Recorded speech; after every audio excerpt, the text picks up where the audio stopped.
will fight, never weary. I wanna be legendary, till I'm dead and buried deep within a cemetery. I will fight, never weary. I wanna be legendary.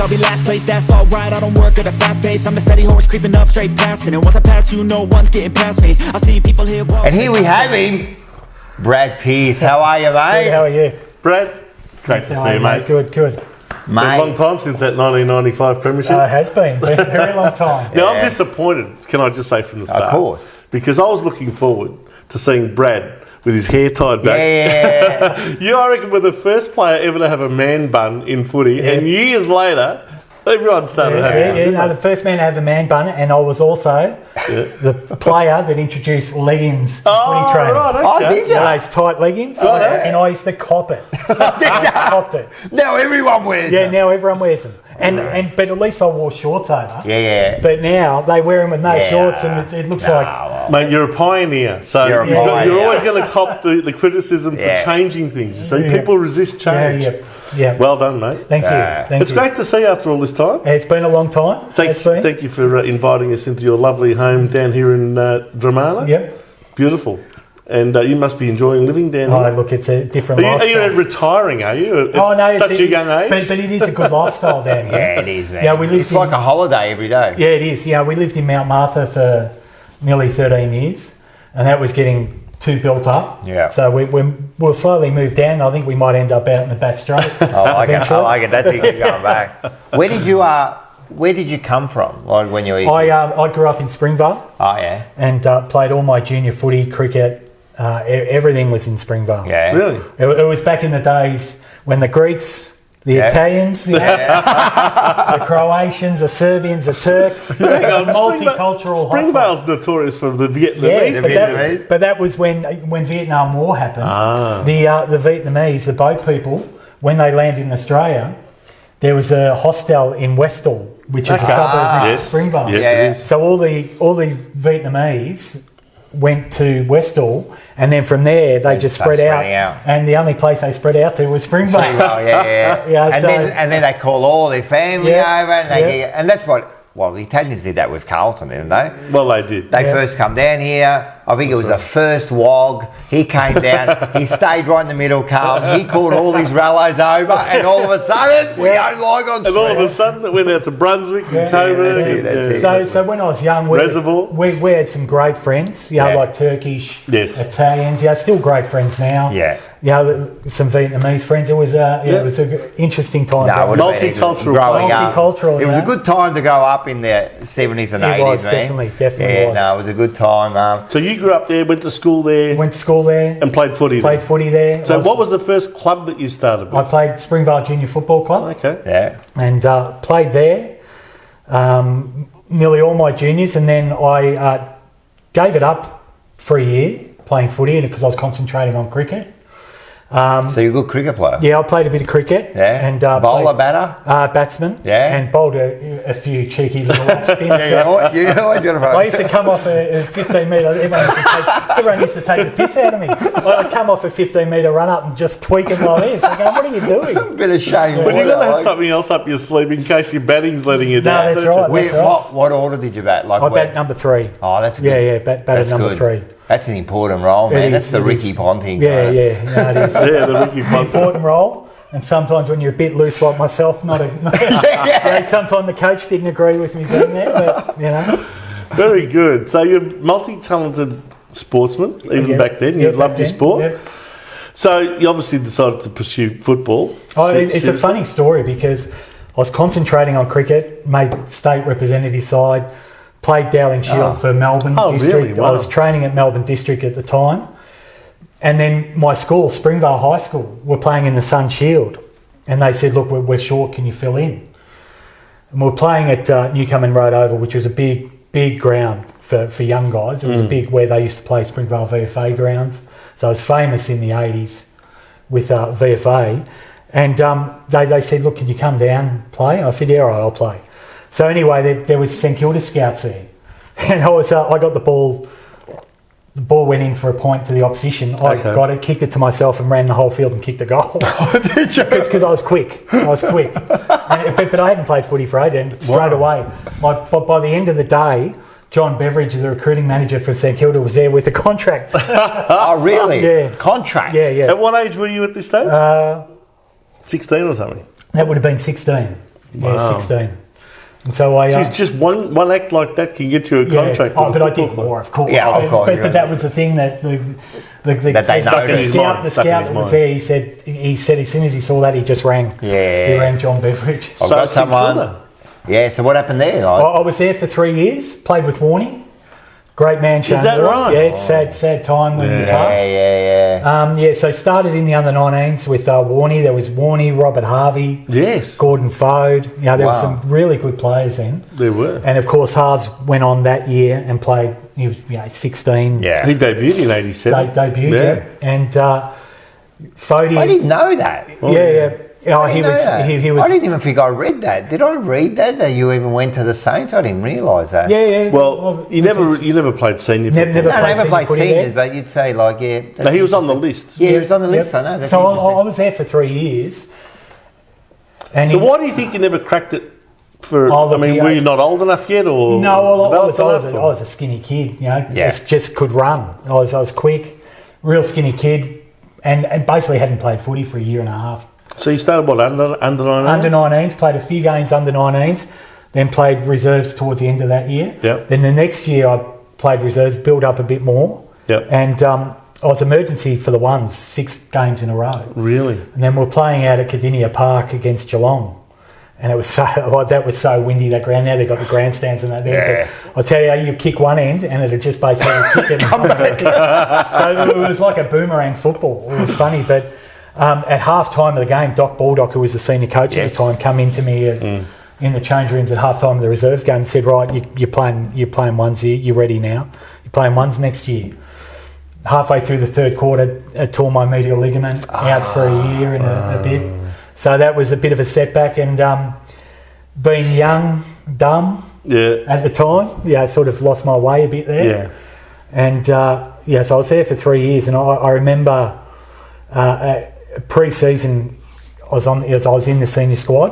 Mm-hmm. Pre-season, Kenny Sheldon, Carlton man, had just been appointed. Yes, took over from Darryl Baldock. Yeah. And so I was sort of like wouldn't turn up a week, and then I'd turn up 1 week, and then I'd turn up next. I was sort of hanging around my mates too much, and Kenny Sheldon come up to me, and he said, "Are you serious?" I said, "What?" And then he just went whack, punching me in the guts, and I just sort of went, "Well." I reckon that's fucking it for me. And I pretty much just walked off, and that's it. I never went back. Really? Yeah. And so then I spent the next. That's one way. That's. I can't believe it. He just Kenny shouted, comes up, punches us straight in the guts, and you leave. Yeah. I didn't realise they had those list management techniques. Exactly. Things were done differently. Hey, Maggie do that now. Oh, mate. Well, it'll be on the back page of the paper. But the funny thing is that happened that year at St Kilda. Yeah.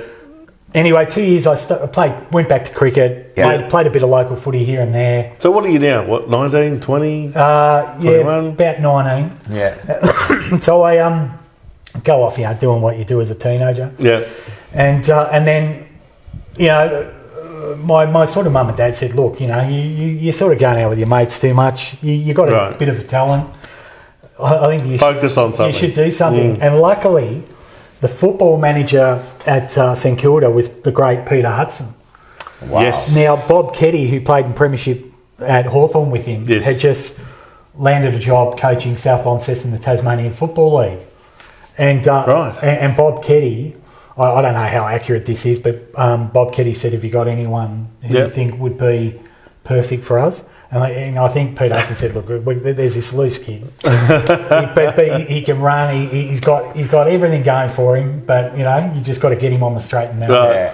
So anyway, Bob Keddy In Tasmania, there's not too many things to do. No, well, that's but it. what a place, and I loved it down there. Oh, yeah. So I went love it down, too.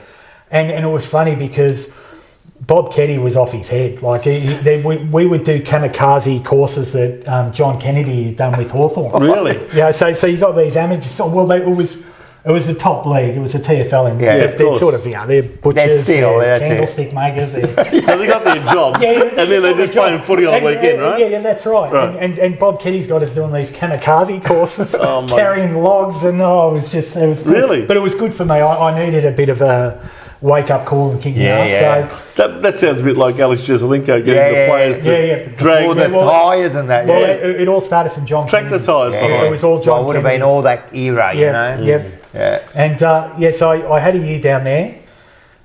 You do all right? Yeah, I did well. I kicked. I started on the wing, and then they moved me to full forward. Yeah. And I kicked about 70-something goals in 14 14 games Gee, or something. wow. But what was funny? 5 goals a game. It was quite rough down there. I can imagine. They would it have was funny. tested you out. Oh, mate. Yeah. But the good thing, we had this great guy who he became a good friend at the time, called Matthew Chilcott, Chiller. Yep. And they used to just sit him in the forward pocket next to me. And if anyone touched me, Chiller would just walk up to him, goes, "You touch him again, and I'll fucking bury you." And so the big redhead guy, he was a I classic. love it. That's it. So you had your own bodyguard. I had my own bodyguard. I love it. But, You need one of them, mate. Yeah, and then That's what we should get for Charlie Yeah, Curnow. we need some of that. If you go near him again, I'm going to flatten you. But there's too many cameras now. You can't. Yeah, get no, away you with can't anything do on the nothing field. now. That's it. But Well, so you can just put in someone who you don't care as a reserves player. You know, just get it. Just even if he cops 10 weeks, Yeah. doesn't matter. So and obviously Shane O'Sullivan, Yes. probably one of the best. Him and John Beveridge, I reckon, were the two best ever recruiters. Yep. Well, they recruited me, so they must Yeah, have that must been be all pretty right. good. They saw something. Yeah. But they were great people, Yes. great men, and so obviously Shano's. He's told me this story. He flew down to watch me play, and he was at Brisbane Bears at the I was just time. going to say, Yes. let's put in perspective. He was actually He was at He was Brisbane, at Brisbane yeah. Bears. recruiting at Brisbane. Yep. Brisbane Bears. So And they moved out. They just moved to Brisbane. How long? No. They'd been there since '87, but Yeah. they just Okay. moved to the Gabba. yeah, That's right. yeah. That's No, it. so Yes. so when I Yeah. got And drafted, Robert Walls was the coach. when Yeah. I got drafted, I rocked up to the Bears house in Carrara on the Gold Coast. Yes. Yeah, yeah. And I lived with all the Aboriginal boys. There was Michael McLean, Yes. there was Trevor Dew, Yep. Matty Armack, Gilbert McAdam. Copeland. There was it was a classic. But I walked into the house when I got drafted there, and the wall. It's just got red marks all over it from the What? Sharon handballing, the Sharon kicking at the wall. Oh, really? It was just like red. It was like That a was white there, wall I that think, just yeah. had footy marks. Is this a rental property? But it's I don't think they got their bond back. No, as soon as you know that someone's coming, the club gets a painter in. Yeah, that'll be right. So I rocked up and we're on the Gold Coast, but it was in the transition of the move to the Gabba. So I was only there for a few months, Right. and then we moved to the Gabba, Yes. and we moved into a house. In Brisbane. Yeah, in Brisbane. Right. There was me, Johnny Parker, who was from Frankston, Yep. who was a good mate of mine at the time. We got drafted together by Shano. Yep. And we were living, and they had like Papa Bear, Michael McLean was sort of yeah. making sure that we Everything's all right, Everything's yeah. all right. We lived with Darryl White. Yeah. So it was a great house to live in. So Okay. then John Parker and I lived downstairs, and Majo lived with all the Aboriginal boys upstairs. Yeah. And, he'd come down and check on us all the time. But he was a great man, Magic. Great Well, man. making sure that you hadn't snuck out to go and socialise with the girls or something. That sort of thing. Right, okay. And I think my room was set up that it had a wall, but it had a gap like that. So at the top, where the door you go in, there was a gap like that, and I think they deliberately put me in that room. Why? So that Majo knew I was there. You just have to. So he knew I wasn't gone. So It yeah. reminds me of what they used to do in the jail cells. Just check that all the prison wardens would come around and check on the prisoners. But funnily enough, when I got to Brisbane, Yeah. Shano's gone. Yes. The guy who drafted me, yes. who recruited me, is gone. So you went to Carlton, didn't He you? went to Carlton. Yeah. Back to Carlton. Back And to then- Carlton, yeah. The coach at the time was another Carlton person, Robert Walls. That's right. So I've gone from getting belted by Kenny Sheldon to now having Robert Walls, who's and he would have been a hard taskmaster. He was the hardest coach of all time. We're doing hundreds. Yeah. It was. So he didn't change from Carlton. He was at Carlton, then he went to Brisbane, and he didn't change. Now, you would have started playing with guys like Michael Voss when he first started playing. He was young when I was there. Well, I was only 22 when I was there. And but Nathan Buckley was the number 1 draft pick. I was just going to say him too. Yeah. Did you play that year with Buckley too? Yeah. So basically, Buckley played that 1 year, 93. That was the year that you were there. Yeah, that's right. So when I got there, I was getting fit, doing all the right things, and unfortunately, I tore my groin, so tore it off the bone. So I basically missed most of the year. Yeah. And the funny thing is the surgeon. This surgery had never been done in Australia before, and there was me and Craig McDermott, the fast bowler, who was from Brisbane. Yeah. Yep. So he tore his groin as well. So they tried this new surgery it was a keyhole surgery where they go through the belly button, whereas the old days it used to be slice it open, you're out for a year. Exactly, They mesh it up, bang. So they did it through that. So it was a risk because it had never been done before. So I was back within, I reckon, 13, 14 weeks. And poor old Craig McDermott, I think, missed a year and a half, nearly 2 years. Of bowling. Yeah, for Australia. Yeah. So it was an interesting time. And unfortunately I was out, but I came back and played 2 games. Your first 2 games? You played 2 games. I made my debut at the Gabba against West Coast Eagles. And I played against Chris Mainwaring. He was on the wing, and I started on the bench and came onto the wing. I was just going to say, what was your position back then on the wing? Wasn't it full? I was at St Kilda. I was a wingman. Yep. And I started as a wingman in Tassie, but then they moved me to full forward. Yeah. And that's but in Brisbane, they didn't play you forward. They played on the wing again. No, played on the wing. Okay. But only played 2 games. Jonathan Brown, was he there? No, Roger Merritt would have been. Roger Merritt, Roger Merritt, that's right. You'd be running around the training and you get a whack across the ear hole. Jonathan Brown didn't start till about 2000, you're right, 2001. You're right. Yeah. So it was. So it's amazing. 30 odd years ago, you made your debut. Yeah. Against West Coast. Too? I kicked the goal. Yeah. Kicked the goal. How did that feel? Like first game, were you excited? Yeah, I was excited. And then the next week, we were playing Fitzroy at Princess Park, and Wolsey's firing me up, I was at the time Matty Dundas, who wasn't a huge name, but at that time he was actually a good player for really Fitzroy. Good player, and he was dominating in the centre. Number 2 from memory. Yeah. So Wolsey gave me the job of tagging him. So me thinking I'm a tough Springvale boy, getting into him at the start, and then but Wolsey fired me up that much that Ross Lyon was on the wing, and Ross Lyon come charging off the wing to clean up someone. So I thought, here we go. If I get him, Wolsey's going to love me. Yeah. So anyway, I go for him. I wake up in Royal Melbourne Hospital, fractured cheekbone. I was out cold. Unfortunately. And this is in your second game. Unfortunately, Ross has gone to pick up the ball. I've gone to clean him up.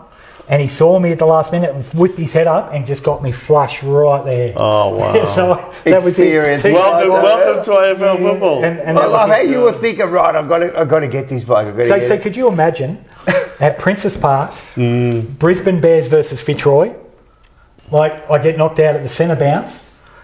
Would have been okay if there was 30,000 there. There was about 2,000 people, and half of them were from Springvale. Come to watch me play. You know what they call that? It was a shut the gate affair. They shut the gates to keep the crowd in. Yeah, that's it. So anyway, I stayed in Melbourne next day, and my face is like this. Was this early in the game? It was at the first centre bounce. Really? The first centre bounce? Oh my God! So I didn't trouble the scorers at all. No. That game. It was quite obviously not. And then so. My face was swollen. It was quite interesting. They didn't do any X-rays, nothing. So the next day, I've gone down to watch local footy out at Cheltenham. All the mates are there. My head's out here. Wow. And then I fly back to Brisbane. It wasn't until I was ruled out, of course, the last game of the year. Yeah. But it wasn't until into pre-season I'm getting like really bad migraines and really struggling, massively struggling. Basically, sort of delayed concussion. Yeah, but it was because my cheekbone was basically fucking... So it hadn't been properly No, fixed? no. Well, they did nothing by the sound of it. It was just basically ice pack and that was it. And so it wasn't until I was in Brisbane that I actually had the operation to get my head sorted. Wow. So what was wrong? I had the fracture of the cheekbone. Right. The jaw had a crack in it. And the club did nothing for you? Yeah, well, I love it. I kept saying, no, I'm fine. They kept pressing, going, yeah, no, I'm fine. I was fine. But then it wasn't until a few weeks later that I started to really struggle with it. Right. And that's when they did something about it. And Carlton came knocking. Yeah, well... So what happens at Brisbane then? Then all of a sudden, I are was you just gonna told? say. Or? I started pre-season. Yeah. So this is at the end of 93, start of 94? This was... Yeah, would it? Yeah, no, this is... I played 93. Yeah. This is the start of 94 Yes. pre-season. Yeah. So I'm doing pre-season. With Brisbane? Yeah, with Brisbane. Okay. And I just... Like Is this pre-season before Christmas, after Christmas? Do you remember? This is after Christmas. So after Christmas, Yeah, after Christmas. So I remember I did we had a 3K time trial, and Wolsey's there egging everyone on as he does, and I was sort of towards the back, so I was never a good endurance runner. I was quick, but I was never good endurance. And I just sort of remember I was coming up the thing, and I'm thinking, I've been in the AFL system 4 years. I've played 2 games. I just don't know if it's for me. I think I might just take off. Right. And so I said to Wolsey and the Bears, I said, I'm checking out. I'm gone.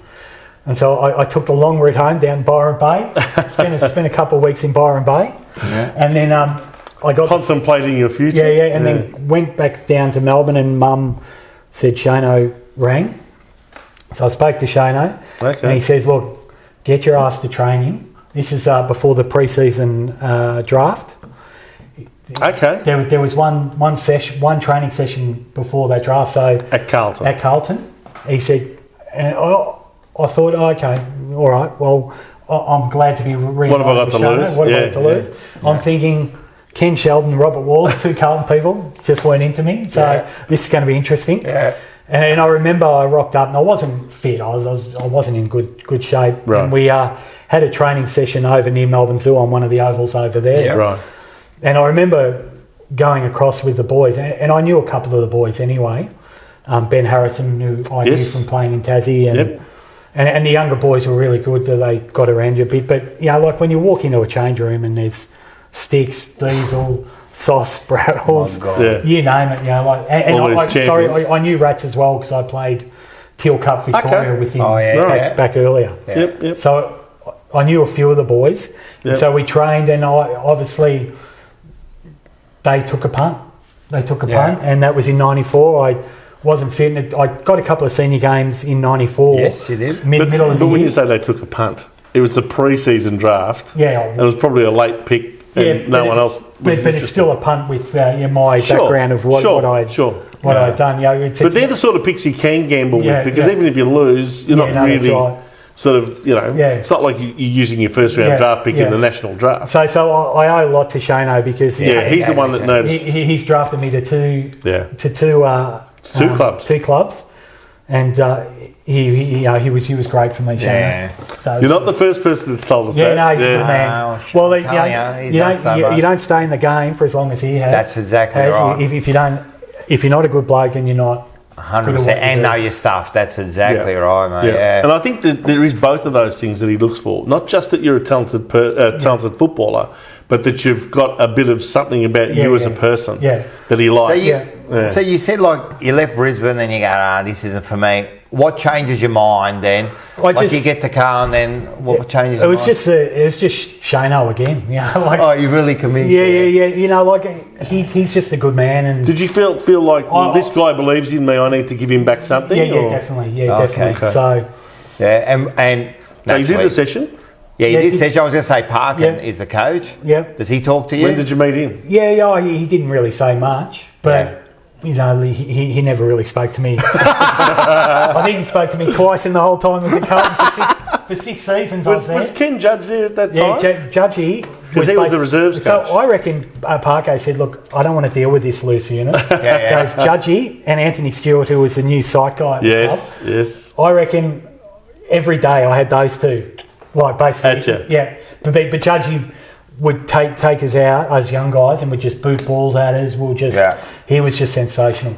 Yeah. But I think Parker just left that too. Because Parker had a big job to do anyway with controlling all the legends of the club as well. And we got, like, you think about it, you got there 94. We played in a grand final, didn't win it in 93. We have a good year in 94, miss out on finals. So it's a fairly good squad there. Oh, it was like the players that were there were unbelievable. Like you're just in awe as a young guy. Yeah. Because it was different when I was at St Kilda. You had Plugger, you had Danny Frawley, Stuart Lowe, Nicky Winmar, you had Greg Burns, Joffa Cunningham. You had some legends there as well, but the aura of Sticks and guys like that was just unbelievable. Yeah. Because Tony Lockett sort of kept to himself. Yeah. Whereas Sticks is just he's a galvanising force. How was he? Did he like him? He was unreal. Yeah. He embraced you into the No, he was unreal. So that was 94 was a. So when did you break into the team for your first game in 94? It was about round 11 or 12, I think. And I wasn't against Fitzroy. Yeah, against Fitzroy, and the second one was against Melbourne, maybe. Right. I don't know. Yeah. But I got a couple of touches in the first Again, game. Now playing forward again? No. Or on the wing again? No, I don't think you were. I think I was on the wing. On the wing again, right. And then the next game I had donuts. Dropped back to the twos. But I wasn't, because I hadn't done a pre-season, I wasn't fit. I was catching up the whole time. Yeah. It is hard when you don't do the pre-season, isn't it? But do you feel that like you're behind all the other boys? Pre-season, I know they always say it. They go, the pre-season, you've got to have a big pre-season. Is it that important? 100%. Yeah? 100%. The only full pre-season I ever did was before the 95. That was the only full pre-season I ever did. And that helps you that much? Like you're getting ready, you're getting like naturally fit? It's just you're fit, you feel good about yourself. Yes. And you know that you can do it because you've done the work. Yeah. But so I was told at the I finished off the year in the twos pretty strongly. And I was in the train-on squad for all the finals. There was about 8 of us who basically, you train with the Tuesday night, and then the Thursday night, the first down at it. There was 8 of us. There's about 8,000 people watching them down there, and there's a couple of people just heckling us. Man and his dog. At the other end, there was 8 of us. We're getting heckled. By your own supporters. Hurry up, Pearce, you fat lad! That was a bit of an eye-opener, and it sort of said, well, if you want to be down there next year, then I've got to pull my finger to that. And I had a big pre-season, and obviously, Parko and Shano sort of told me, this is you got to deliver now. Or it's now or never. It's now or never. Yeah. And the rest is history. Did you were they indicating about now going into the forward line? Or was that like ever in the? No. Well, early in the season, I was playing sort of up. Higher half forward, and then obviously Shano remembered, my time playing out of the goal square, and I don't know, but I think Ken Judge might have seen something as well, and so I went back and sort of. And you had a beautiful, raking left foot kick. I mean, you must have been, even when you were on the wing, you must have been playing on that wing where you could use your left foot to kick the ball back in towards the middle. Yeah, when I was younger, I used to have a long penetrating kick, but. When you spend a year at Brisbane where you basically...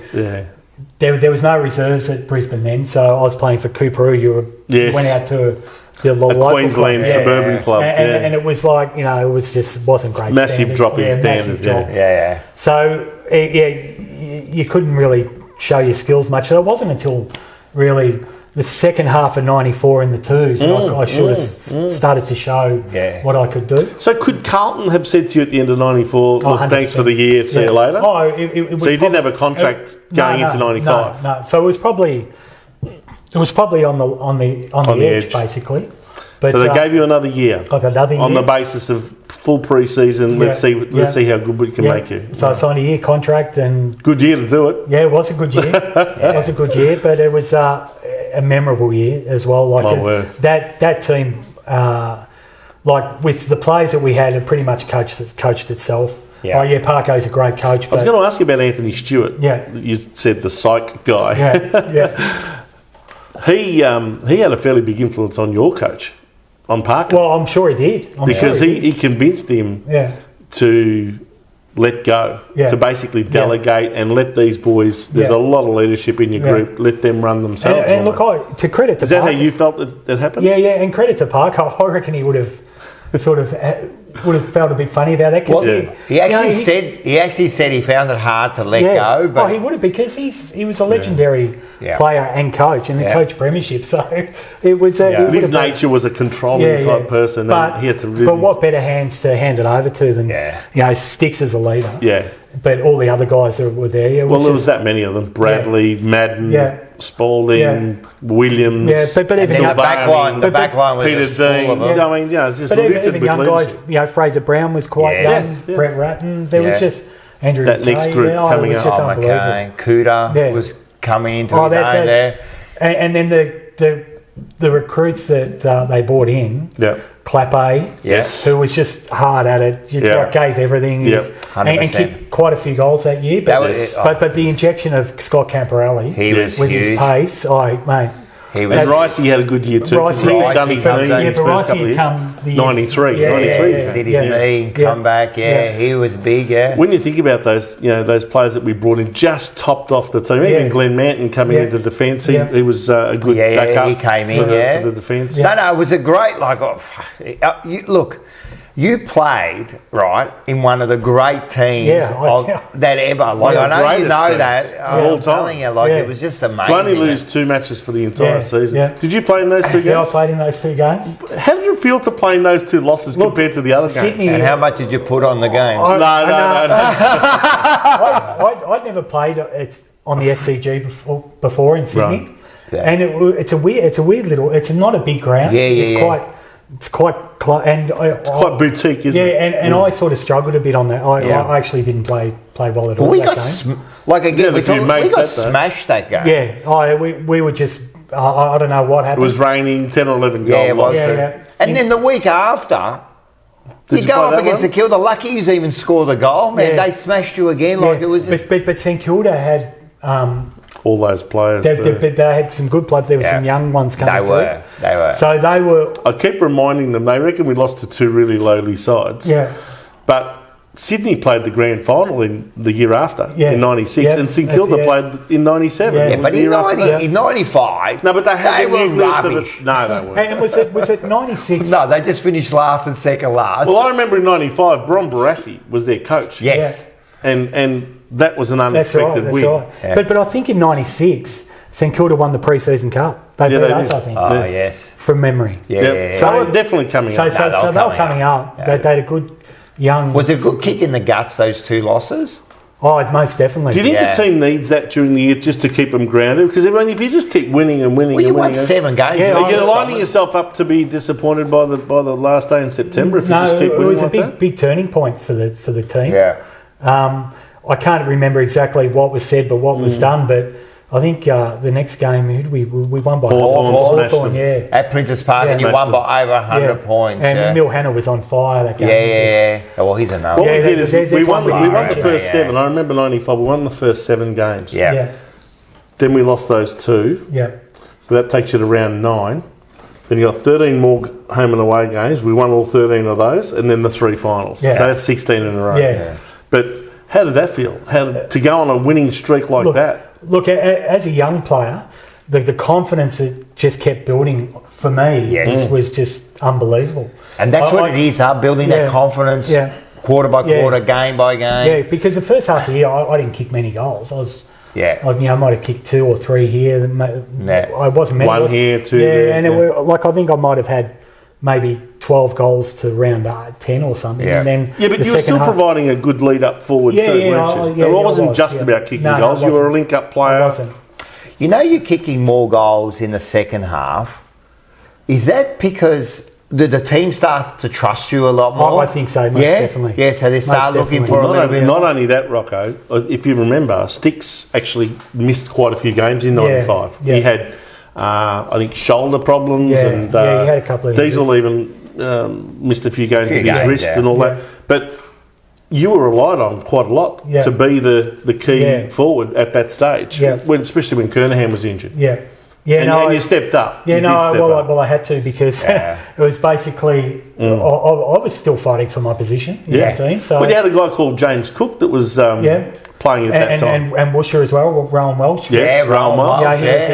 He was a so they could have taken your spot if you didn't perform. So that's a good place to be, fighting for your spot, isn't it? No, it was never guaranteed. Yeah. So to even make that team. Did you feel like that at any stage? Like, geez, I better be careful here. I knew I could lose my spot. I knew early, but they were happy with what I was doing.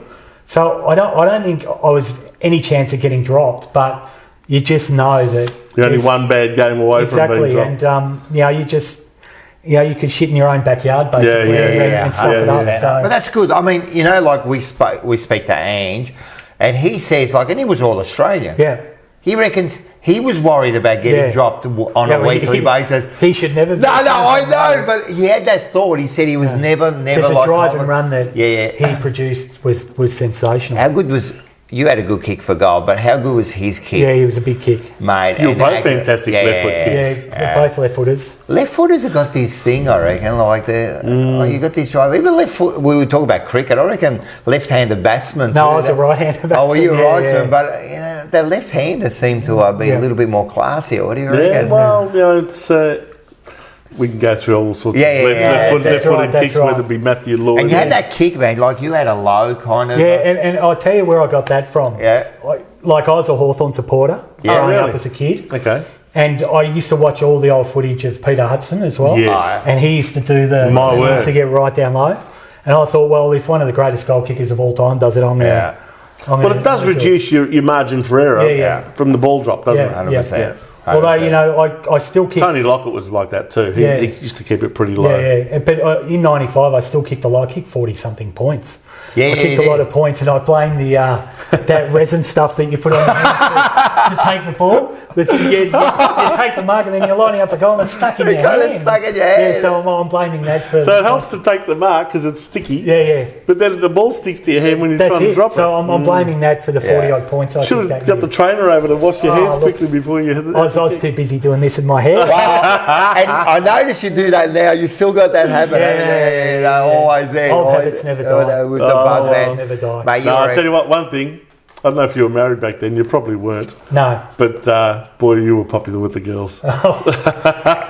Justina's here somewhere, so... Well, I'm not saying you did anything about it, but I'm just saying you were very, very popular amongst the girls back then. Mate, we had As I said, you were a bit of a trendsetter back then. The long hair. The long hair, the bun, the whole bit. You had to compete with a couple there. There was Cooter, who was, I reckon he would have been the most popular. Yeah. Cooter and Ange. Right? They were like the Greek gods. Yeah, but they had that many VIP passes to nightclubs all around Melbourne, whether it be Chasers or... Yeah, they had all the top nightclubs. Yeah. Players like me, we had the little bars. We get a drink card at a bar where no one goes to. Whereas Cooter and Ange got all the big nightclubs where all the people are. The Metro and all those. Whereas I'd go to the Star Bar and there'd be about 20 people there. Yeah. You're talking about Launceston now, aren't you? The Star Bar. Yeah, that's it. Yeah. Well, Ange said that straight after the grand final, man, they're in the rooms, man, and he had to sneak out. They reckon they jumped over the construction just so they could get to the Metro nightclub that night. So they had a good time. What was that game that year? So we'll talk about 95. That year, what was your best game, you think? 95. There was I think it might have been against Richmond. You kicked like a whole... how many goals you kicked? I only kicked 4 goals, but I think I kicked like five or something points. Yeah. There were some games where you kicked a good handful. I reckon you've kicked 6. Yeah, I kicked a few 6s. Yeah. There was one where, against Hawthorn, Lance Whitnell was shepherding in the goal square and it went through. You must be talking 97, 98 we're talking later on. But there was one there where... And the umpire gave it a free kick against Lance. Yeah. And when you look back at the footage, which I did many, many years ago, I couldn't believe it because that would have been my PB. Would have been the 7th goal. Because I kicked 6 quite a few times. Yeah, well, it's so long as you're consistent, I suppose. I mean, I was consistent in 95. My word. But a lot of injuries after that, and didn't have the consistency of playing every week. I was out injured. And tell us about the final series of 95. Now, you'd won, as I said, 13 games in a row after losing those 2. Yeah.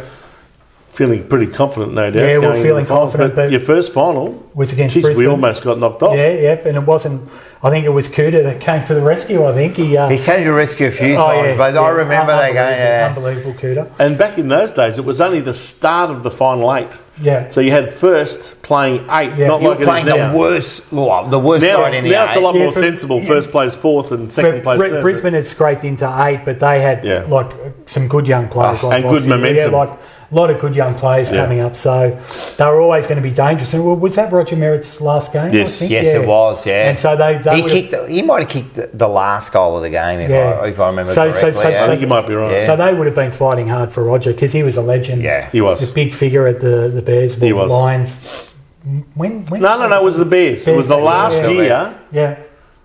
It was the last year? No, it was the second last year that I think that they were the Bears. The Bears, because then in '96 it was Fitzroy's last year. Yeah.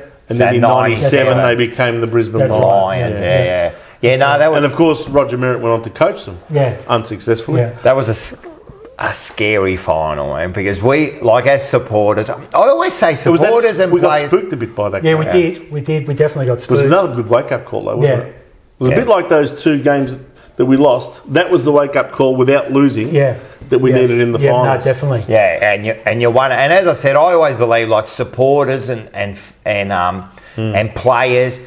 I know we feel the same. Like if we're not if you're not confident, I don't think we're confident. And we went in there pretty confident, but halfway through that game, I'm going like, "What's going on, mate? Like, what is going on? Why are you doing this? Why are you doing this to me?" Exactly. I only kicked one goal that game, I think, and you did one. Yeah, I hadn't had a 1-goal game for a while, so. It was a bit of a wake-up call for me because you're in the finals and I don't want to miss out on the...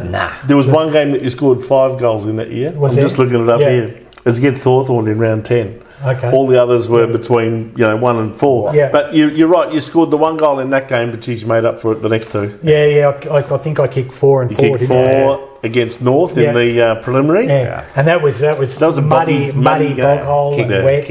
I think kick 1 out of the goal square. You kicked some great goals in that game, in fact. Yeah, I think I stole that. You stole one. You stole one, I remember that. We'll have to show the vision of that. The vision will be shown. But after you finish that Brisbane game, you go into the rooms. I don't know if you remember. What do you say to each other? Like, are you actually going, what far out? Like, what happened? I still think we were pumped with the win. Of course.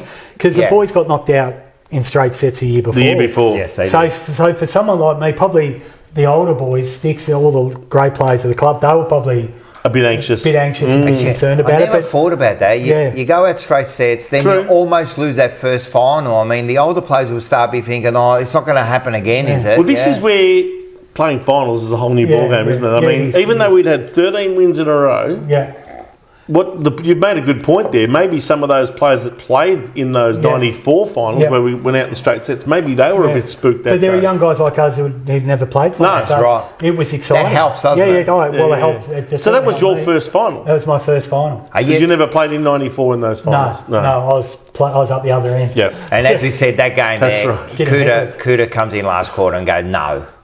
We're not losing this game. Well, they moved Peter to full forward. Yeah. But now this is interesting because we're about to embark into a final series for the first time in a long time, and there's a lot of players there who've never played a game, played a final. I don't know. What are they? How nervous are you? Like, what's? Oh no! Look, like, how are you feeling? No, I wasn't nervous at all. I was quite pumped and psyched because this is a once in a lifetime opportunity. Good. So the fact that you'd never played finals before didn't irk you? No, it didn't worry me at all. Didn't spook you? No, I was excited. Because when you play at a big club like Carlton, you're playing in front of big crowds anyway. Like that helps, doesn't it? The boys for the finals this year for Carlton, they will be pumped. Players like Cripps will be a bit. He's been there a long time. He'll be a little bit anxious, but. But he'd be ready to go. Oh yeah, ready to go. it's a great list, and they'll be pumped. They'll be absolutely pumped. Yeah. Whereas clubs like GWS that play in front of 8,000 people at home, they'd be coming to the MCG on the Saturday thinking, wow. Yeah, and we played some big games last year against Collingwood and Melbourne, and even this year that are like final, like 70, 80,000. It's set up. It could be a good year for the Blues. Yeah, could be a really good year. So then we come up. So you win that. You're pumped. You go out that night. You're feeling good about yourself. I'm sure. You mean against Brisbane? Yeah, against Brisbane. Okay. Yeah, no, we would have. So now we come up against. We have a week's rest. Yeah. Yeah, it's a week's rest, isn't it? Yeah, we have a week's rest. Yeah. Is that good? Did you need that? Or did you just want to keep playing? I'm sure for the older guys it was good. Yeah. We had quite a few in their early 30s by that stage. Yeah, that's right. So, but for players like me, either way. Yeah. You were only, 24 at the time, something like that? 23, 24? Yeah, I just turned 24. Yeah, so... North Melbourne.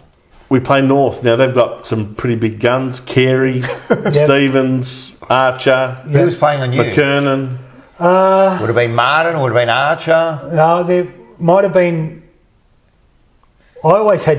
when I played, I always had... someone would start on me, then I'd have someone else. They'd always... Can I ask you about that? Must be nice to know that you're not going to get anything better than the third or fourth best defender, because they've got Kernahan to cover, they've got Spalding to cover, well, then then you. But let's fast forward to the grand final. Yes. All Australian. Yeah. Victorian halfback flanker. Yes. Michael Mansfield. Nick Mansfield. Who was their driving force out of the back. That's right. Yeah. You played on him. He came and picked me up. So he did. So, but he actually had a not bad game that game. Yeah, because he basically, the ball was down our end all the time. Yeah, that's right. That's true. But you scored your 4 goals. No, you're right. You're getting a good player. So he moved off me, I think, half time. I was just going to say they shifted him onto I think Dean Rice after that. He moved up the field. So who did you get after that? I had Tim McGrath. After that. But before that, back to North. Sorry. Back to North. This is a big game. Okay, everyone, we're back to the preliminary final. Back to the preliminary, that muddy ground. The thing I remember, I couldn't believe, now you would never see that. No. The mud in the middle was ridiculous. The condition of that ground was terrible. Imagine the lawsuits. Imagine the lawsuits now.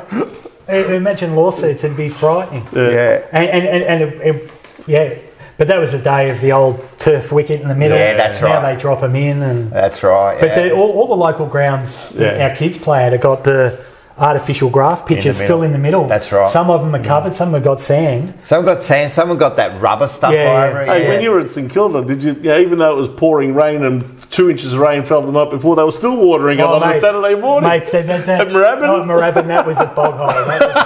That was a shocker. And St Kilda used to turn the hot water off in the opposition change room. They did too. I heard that. They would have had a full-time employee, right? Your job is to turn off the... That's unreal. Every away team complained the showers don't work or the hot water doesn't work. Anything to get an advantage, man. That's funny, man. Dear me. Yeah, so you kicked 4 goals that game. That was that was. I remember each goal too, man. Oh, do you? Yeah, mate. How many times we're going to show them. We're going to show them. Yeah, we're going to show them. Yeah. That grand final. So it's your first grand final ever. Yeah. You must be excited thinking, how good is this? 12 months ago, I thought I was on the scrap heap. You left 12 months ago, you walked out. Yeah. And you said, it's over for me. And all of a sudden you're at a grand final. No, that's right. It was a pinch moment. Pinch me moment. But it was exciting. Very exciting, because I was living with Matthew Richardson from Richmond at the time.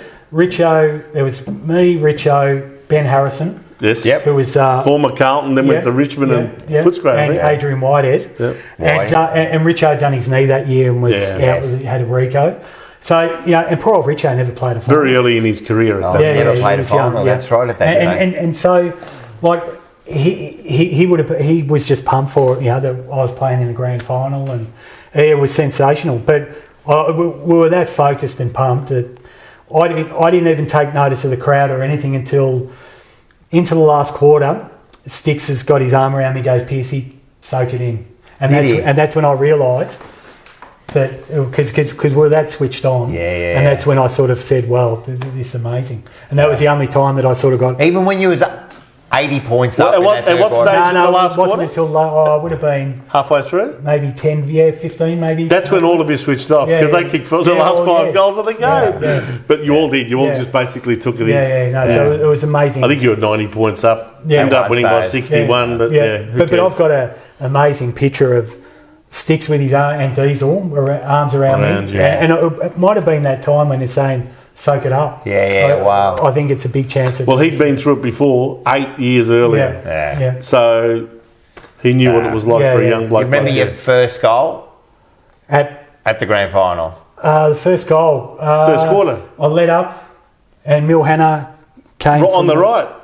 He kicked it on his right foot. No, it was a mark. I took a mark. Was it a mark? Yeah, set shot. I'm thinking about the one on the third quarter. 40 out. I was thinking of the one on the third quarter. No, the third quarter was on the right. Yeah. Which I didn't kick many on the right. How'd you feel? Like, oh, man, I can't even. That's right. Your first one was a set shot. Yeah, on set the shot. left. Yeah. Were you nervous? No, you were nervous. No, I wasn't. No. That's great. You were very confident kicking for goal, weren't you? Yeah, when I didn't have that resin on my head. So I have to blame the trainers for that one. No, that's all right. I know you were confident. You know why? Because Bradley kicks the first goal, right? And That there's settled footage everyone of down. him. Right? He kicks the goal. He turns around.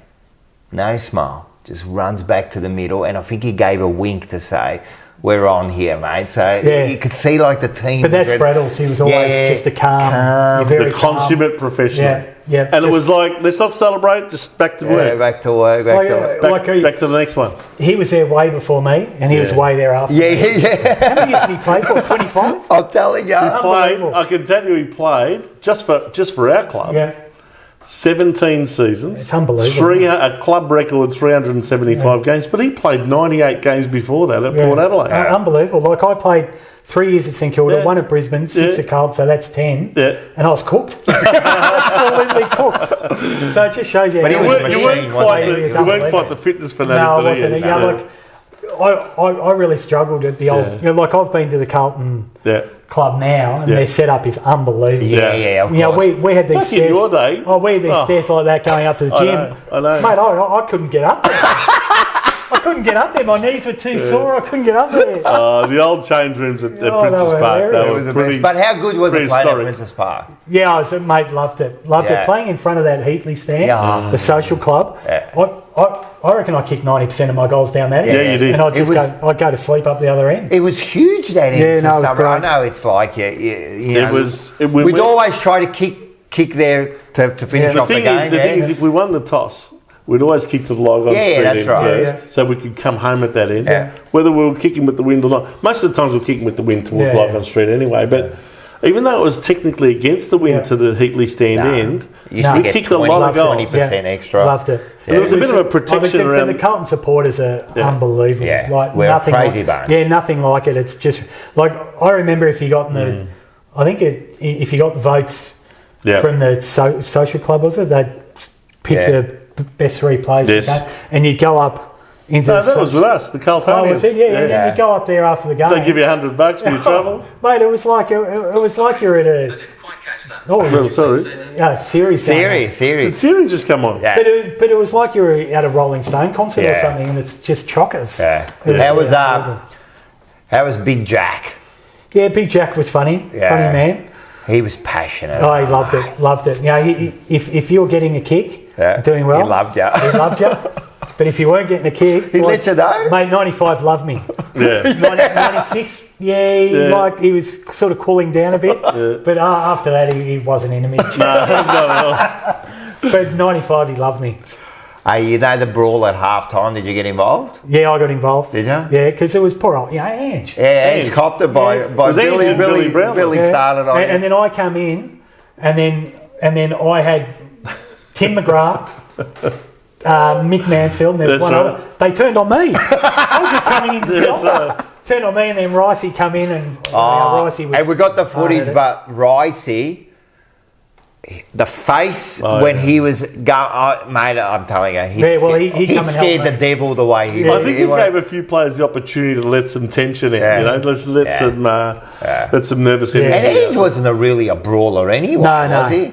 No. It just happened he to picked be his target. Yeah, It was he Billy picked his Brownless. target. But it's always going to happen when the siren goes and two players one's tackled the other one over the boundary line. So white line fever comes into play. I guarantee Ange wouldn't have done it if it was Gary Ablett or Paul Hawkins. That's right. He picked his target. That's what he did. He picked his target. I love it. And then Kuda was in there straight away. Kuda straight away, mate. Wherever Ange was, Kuda was. That's right. He's going at half time. I don't know if you remember any of this.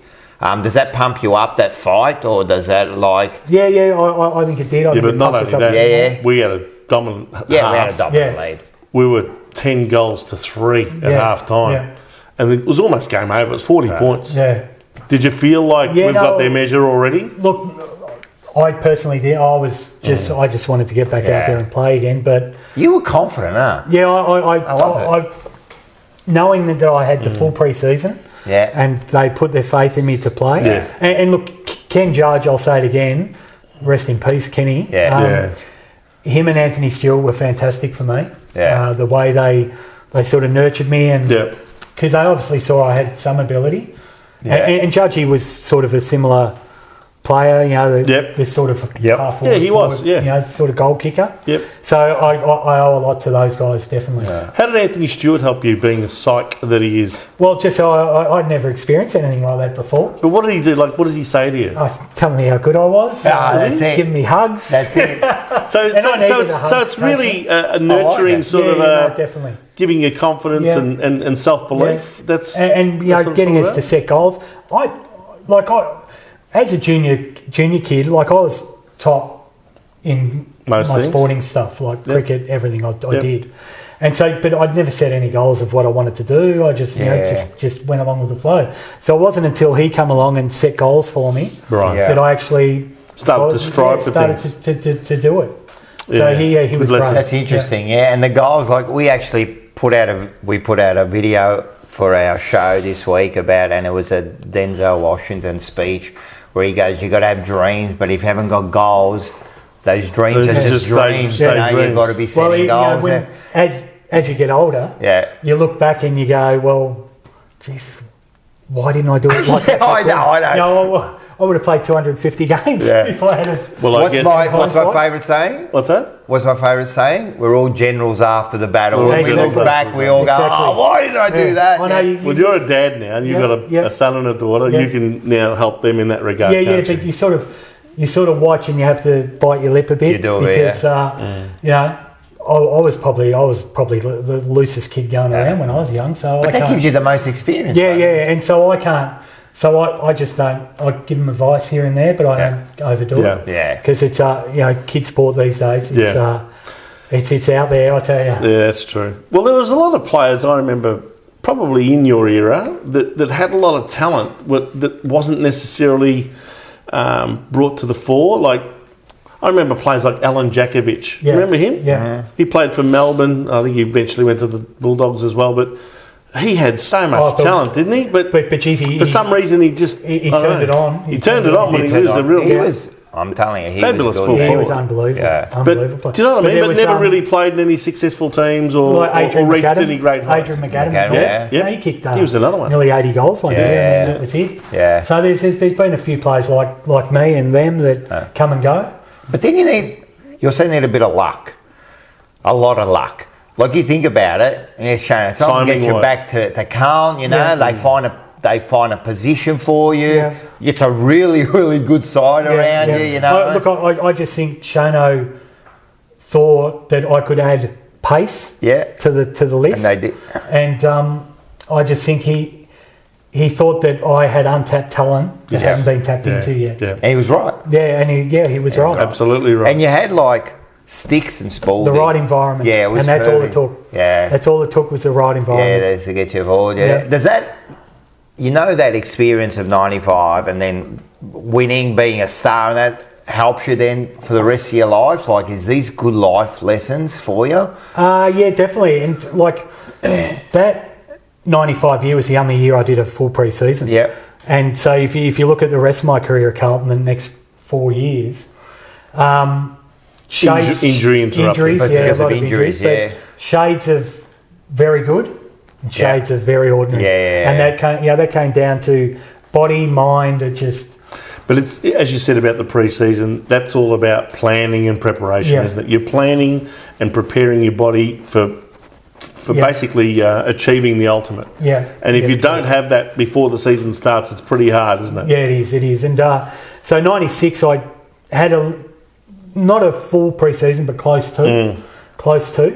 And then I think the first 2 games, I was nearly leading the league goal kicking. Yeah. But in that second game against Essendon, I did my hammy. Right. Yeah. And that was sort of the beginning of because I had knee problems. Yes. But it was just general soreness. There was no scans done or anything. Yeah. Yep. And I think that was sort of the beginning of the end of 96, the patella tendon basically ruptured. Right. Yeah. And that we think, the surgeon that thinks was causing the hamstring tears and so forth. It was your injury that was the reason why we lost our winning streak. Did you play the week after against Fremantle? No. See, that's the one we lost. Yeah. So I didn't play. I remember in round 3 when we lost to Fremantle, I was That's watching right. We had an 18-game winning streak by then. Yeah. We won 18. So the game against Essendon, first half I didn't touch the ball. I had Wanganeen basically on me. I wouldn't leave my side. And I didn't touch the ball once. And I was lucky to still be out there.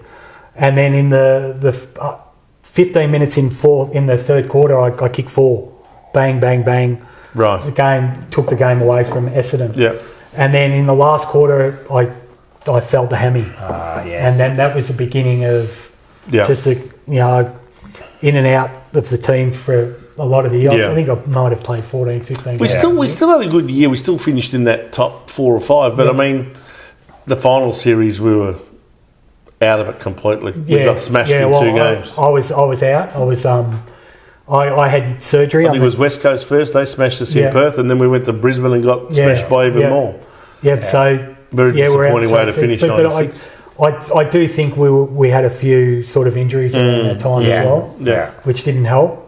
But earlier in the year, it was looking like it was going to be man. We were believing that, we can go the next one. Well, obviously the plan was to go back-to-back, wasn't it? Oh, 100%. That was the plan, to try and get back-to-back. Because you didn't know how much longer you were going to have sticks. Kernan, and one player we haven't mentioned was Justin Matt. In the ruck 95, unbelievable. But you didn't know how long we were going to have those greats. Well, Harry was 34 when we won the premiership. Yeah. So I think he retired in 97, so that's 2 years later. He was 36. Yeah. I think when I was 34, I was on Mount Martha kicking back on the beach.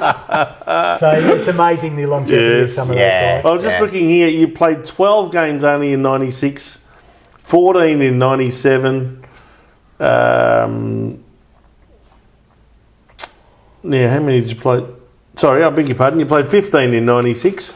11 in 97, so you only played half a season. Yeah, because I basically had 14 in 98. So back then, when you had a 13, ruptured patella tendon, 12 in 99. It's as bad as a knee reconstruction. Yeah. So you're barely playing more than half a season for the last 4 years of your career. Yeah, and did no pre-season leading into 97. Yeah. I think my first game was like round 6 or something like that. Okay, so basically, it was one of those injuries where I could have missed 18 months. Yeah. But I think I missed, close to 9 or 10. And was never the same player then. So 97, we saw we actually missed out on the finals. Yeah. We saw the end of the careers of champions like Kernahan, Spalding, Williams, Madden halfway through that year. I think even Mil Hanna retired. Yeah. So we saw an exodus of a lot of experience. Yeah. But there was did you feel more responsibility at that stage? Yeah, I did. All of a sudden, you're the key forward. Yeah, I did, and unfortunately, my body just didn't keep up with what I wanted to do. Right. But I still managed a couple of more seasons and a few goals here and there. But the body was never the same after that, because the patella tendon, basically all the muscles, basically that controls all the muscles and that's your biggest weapon, isn't it? That left leg. Exactly. And I was without the left leg working properly, you're in a bit of trouble. The amount of hamstring tears and that I had over the next 3 years. That's true. It was very difficult. So all of a sudden, young blokes like Lance Whitnell all of a sudden come into the team, and Aaron Hamill. Yeah. How did you work with them? Did you find that you had a good chemistry between each other? Yeah, I did. They were very good. Yeah. Very good players. Like Lance, He was like he rocked up an 18-year-old kid, but he was like he was 25, 26. Yeah. Very mature. You're right too. He was very mature. Very mature and just a smart player. Yeah. And Aaron Hamill was just so hard at the ball. Yeah, he was tough. He was like a bull at a gate, wasn't he? Yeah. He was tough. Yeah. But he played a lot down back, Sammy, in the earlier days. Yeah.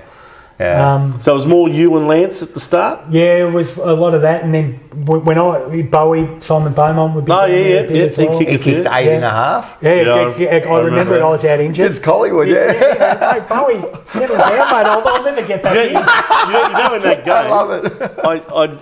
I'd bought at an auction somewhere a day in the box of with 3AW with Rex Hunt and Anthony Hudson and all that, and that was the day I went. Yeah, I was in the 3AW box that day, fantastic. and Simon Beaumont's kicked 8 goals in the first half, and we're all celebrating. He was on fire, and then he did not touch the ball in the second half. Yeah, literally didn't touch it. He didn't have to, mate. I must have spoke to him at half time. Said, mate, no more.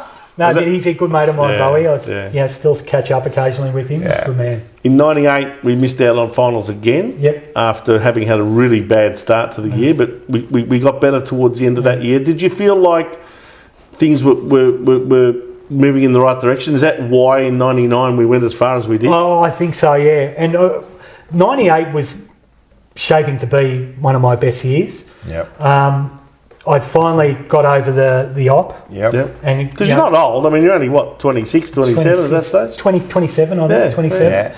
And my body was starting to come back again. Yep. And I think I played, it's quite interesting because I was offered, so I was signing just 1-year contracts. Not after 95, I signed a 2-year contract, then it was 1 year after that. Yeah. But at the start of 97, I signed a 1-year contract, but it was if I played 15 games. So certain conditions. If I played 15 games, then you'll get a new 3-year an automatic option. A new 3-year contract. Yeah. Because I was, they knew if I got fit, I could so still they purposely kept you under 15 games. And then round 14 against Bulldogs at Optus Oval, I've played 14 games. I just need one more to get the 3-year extension. Is this in your mind at the time? No, it wasn't. It wasn't. No, right. Not at all. So I'm in the forward line. I pick the ball up, go to snap for goal. Adam Y, God bless him, he was played Carlton, came across my knee. Number 30. And that was it. Out for the rest of the year. And now, so basically, I just signed a 1-year extension at the end. And then by the end of '99, I was pretty much done. Because Did you know your body had just... if that injury didn't happen, I reckon I would have built up for a couple of more. You're slowly building up. Yeah. Well, you were only 27 and a bit when you retired. I was... No, 28, sorry. 28, 29. Just 28. I finished, Yeah. Do you remember your last game? Not really. No? No. It would have been against St Kilda, I think it was. So it was probably fitting my last game was against St Kilda. That's true. That's true.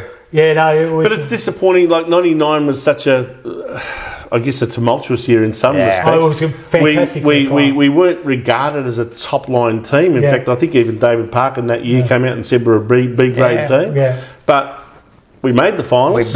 We smashed in the first one against Brisbane, but fortunately, of course, rather than playing West Coast in Perth, they had to play a final at the MCG, and we played them at the MCG. Yeah. Won that game.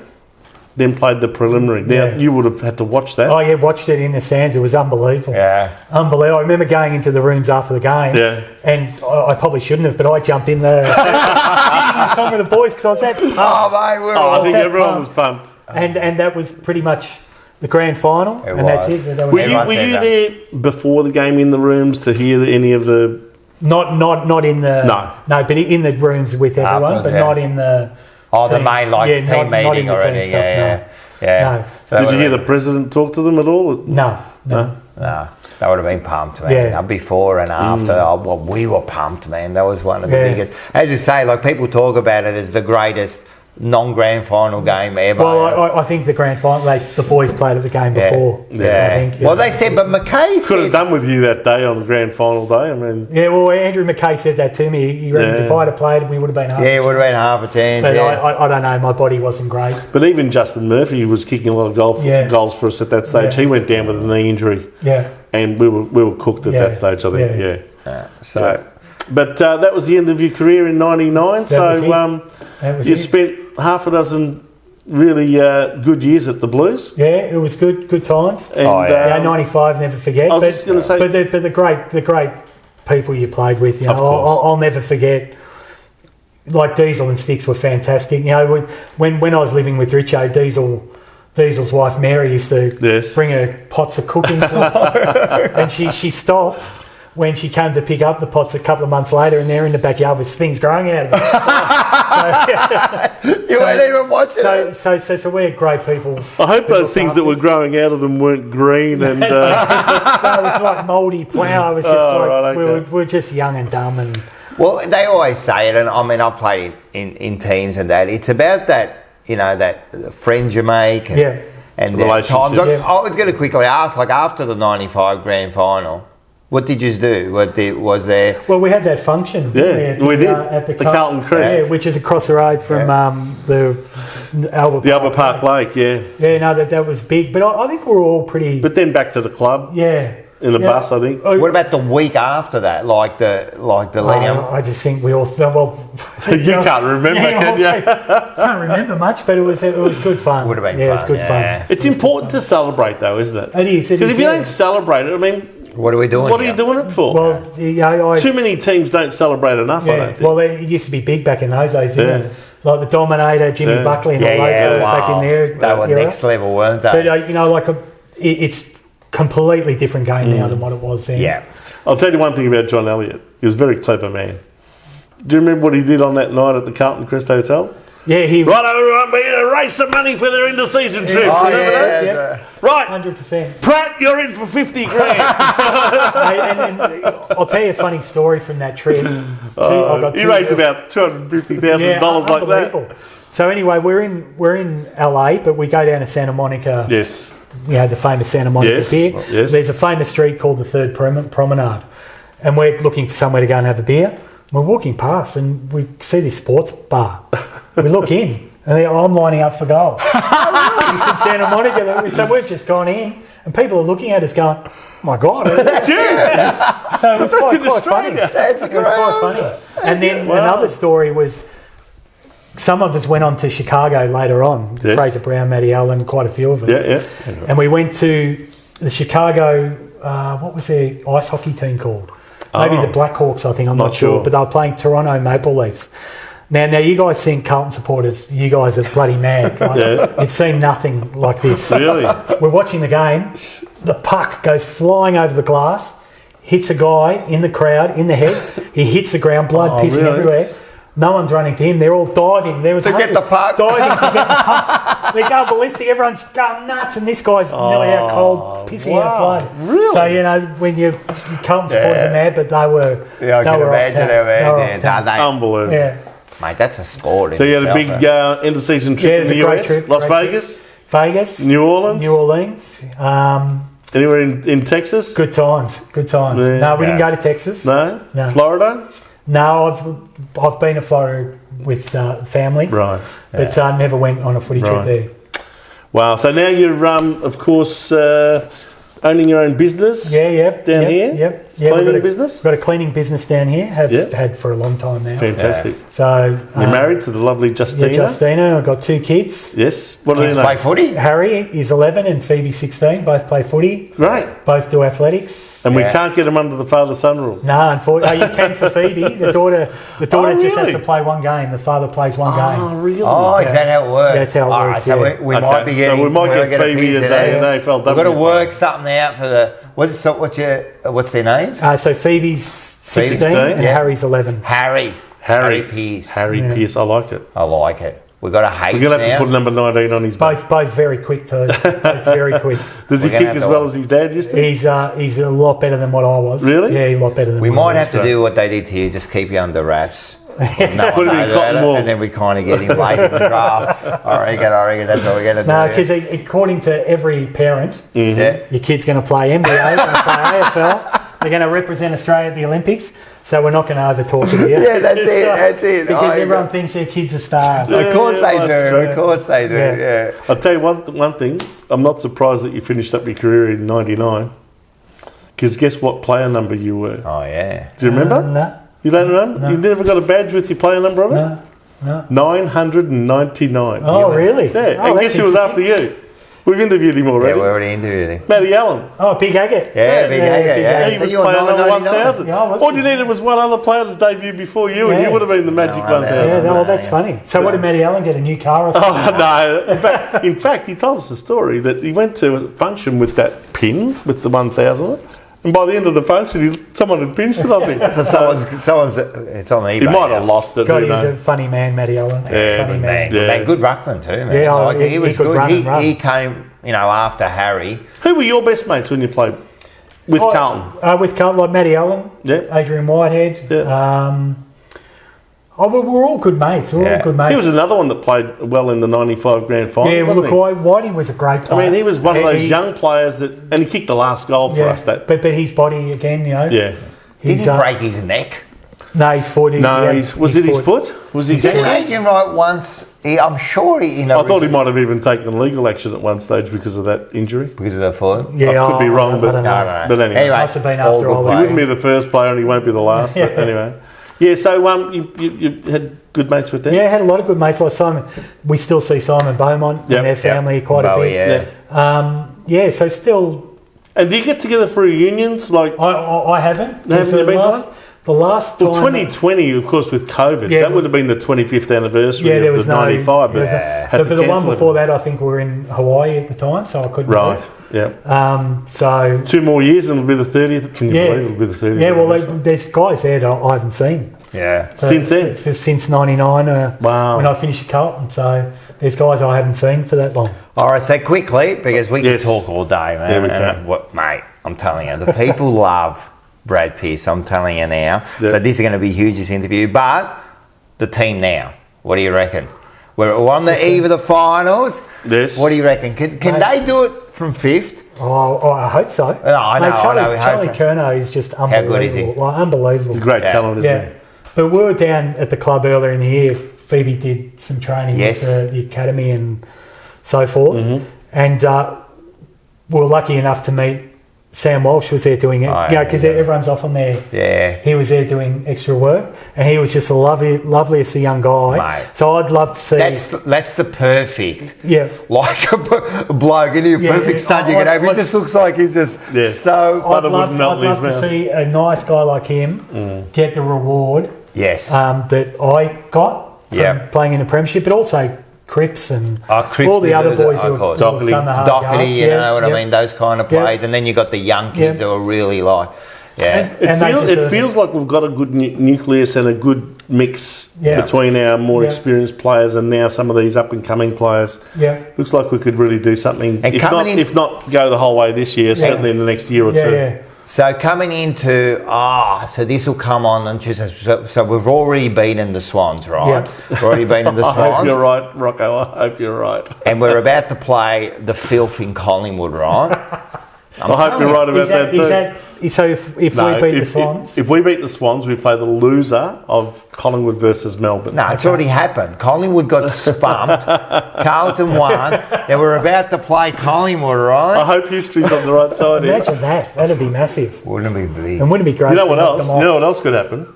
Collingwood could beat Melbourne and go all the way to the grand final on their half of the draw. We could then beat the Swans and then beat Melbourne and then beat the next one and then beat Collingwood in the grand final. Grand How good final, would imagine be? that. Wouldn't that be amazing? Do So you know how just- long it is since it's been a Carlton-Collingwood final? Of any description, of any type. Have to be is it going back to the 80s? Is it? Yeah. 1988, Yeah. 35 No, years that was a ago. final. Yeah, that was a final. A final of any and the type. grand... Was that the Wayne Harms? No, that was 79, That was mate. 79. No, that was a qualifying final. We beat them in 88. Yeah. As far as grand finals, 81. Yeah. 42 years ago. Yeah. God. And that wasn't even the Wayne Harms one. That was in 79. But it's just great to see where Carlton are at now. Yeah. The 100%. ship's steadied, and it's Unbelievably how a season has turned halfway through the season. Like, I've never seen anything such a turnaround. I thought it was. We all did. Detonate. We middle all of the did. year, I thought detonate. Well, we actually got it. We were going to nuke the joint. We're going to nuke the place. We need to start fresh here. Keep John on over. but it just shows that- That's it. All come over. It just shows what some confidence, because I think it's always been there. Yeah. but this confidence, I don't know what they said to each other, the way they turned it around, but now they look confident. I saw Cripps do an interview there. You could see it in his eyes, man, like he's waiting for this. Yeah. He's focused. And then, like you said, I don't care what anyone says. At the moment, we've got the best player in the competition. Charlie. 100%. Can take this competition. Isn't he a freak? Yeah.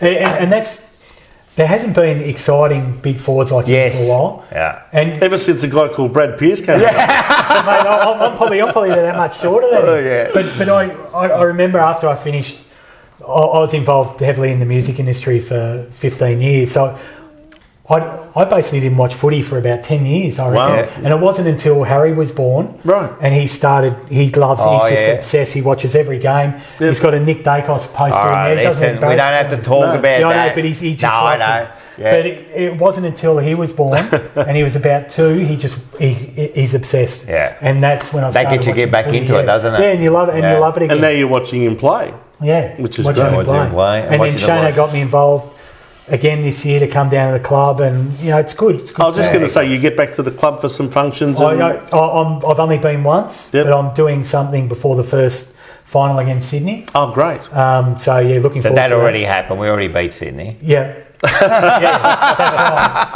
That's right. So after we won, Jimmy Buckley, the Dominator, me, Scott Camporelli did the function together. We got how good was that? 3-day bender. We're still going. That would have been good. We're still going. So that's fantastic. Yeah. Well, Brad, that's fantastic. 77 games for the Blues. Yep. 150 plus goals. I think it was 151. You're an exciting player. Geez, we loved watching you play, and you gave us some fantastic memories.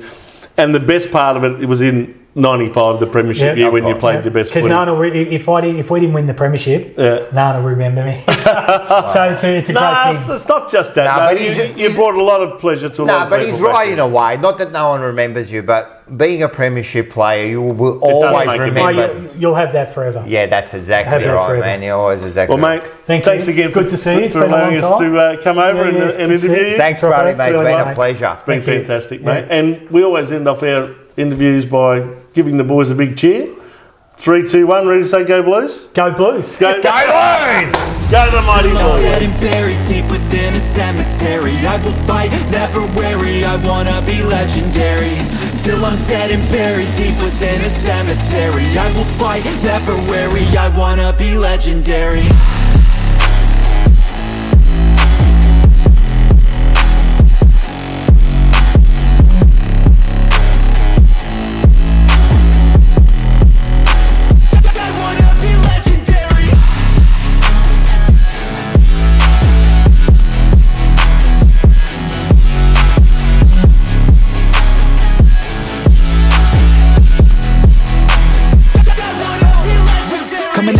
I'll be last place, that's alright. I don't work at a fast pace. I'm a steady horse creeping up, straight passing. And once I pass you, no one's getting past me. I've seen people hit walls and they stop there. I don't get that mind, man, it sounds scared. Good things take time, better prepare. Cause anything great takes pain, it's a fair. Take it from me, cause I got to this place where no one can tell me to do anything. I call my own shots, I call my own place. I enjoy my life almost every day. And I could teach you if you listen to me. You follow some rules, don't need gifts to be paid. Persistence is better than brains any day. Just listen.